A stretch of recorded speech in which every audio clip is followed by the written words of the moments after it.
സത്യശീലൻ സാറേ ഞങ്ങൾ മനസ്സിലാക്കേണ്ടത് എന്താ അറിയോ, കലയും അത് കാശും വ്യത്യാസമുണ്ട്. അപ്പൊ കാശ് പറഞ്ഞാലും നമുക്ക് കാശ് ജീവിക്കാൻ വേണം. പക്ഷെ കല എന്ന് പറഞ്ഞിട്ടുണ്ടെങ്കിൽ അത് ഈശ്വരൻ തരുന്നതാണ്. നമുക്ക് അതിട്ടിട്ട് നമുക്ക് കളിക്കാൻ പറ്റൂല. അതെ, ഒന്നും ചെയ്യാൻ പറ്റൂല.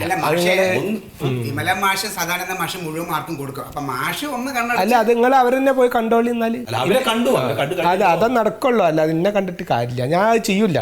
അത് നിങ്ങൾക്ക് ഞാൻ അങ്ങനെയാണ്. ഇപ്പം എൻ്റെ ജീവിതത്തിൽ ഒട്ടുക്ക് അങ്ങനെയാണ്. ഇപ്പം നിങ്ങൾക്ക് അറിയില്ല, നിങ്ങൾക്ക് എൻ്റെ ചരിത്രം അറിയില്ല. എൻ്റെ വാപ്പ എന്നെ ഉണക്കമീൻ ഇട്ടിട്ട് അറിയാം. നിങ്ങൾക്ക് ഉണക്കമീൻ ഇട്ടിട്ടാണ് എൻ്റെ വാപ്പ എന്നെ പഠിപ്പിച്ചിട്ടുള്ളതും ഇത്രയും വളർത്തിയത്.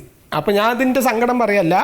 അപ്പോൾ ഞാൻ കലാരംഗത്ത് അങ്ങനെ ഇതിനൊക്കെ എത്തിയിട്ടുണ്ട്. എൻ്റെ വാപ്പയാണ് അതിന് കാര്യം. അപ്പോൾ എൻ്റെ വാപ്പ പറഞ്ഞ കാര്യം തന്നെ ഞാൻ ഒന്നും കൂട്ടാക്കൂല. അതെ, അപ്പൊ കുറച്ച് പൈസ നിങ്ങൾക്ക് കൂടുതൽ തരാന്ന് പറഞ്ഞിട്ടാണ്. അങ്ങനെ വരുമ്പോ നിങ്ങൾക്ക് എന്താണ്? പൈസ ആവശ്യമില്ല മാഷെ. ഞാൻ ഇഷ്ടം പോലെ പൈസ, നിങ്ങൾക്ക് അറിയാം എത്ര വിദേശ പരിപാടി ഞാൻ ചെയ്തിട്ടുണ്ട് നിങ്ങൾക്ക് അറിയോ? നിന്നോട് ഞാൻ അപ്പോഴേ പറഞ്ഞതല്ലേ ഈ ജാതി പരിപാടിക്ക് വരണ്ടാന്ന്. നിങ്ങൾ മമ്മദ് മാഷ് വരുന്ന ഇപ്പൊ നിങ്ങൾ പൊക്കോളി, അതാ നല്ലത്.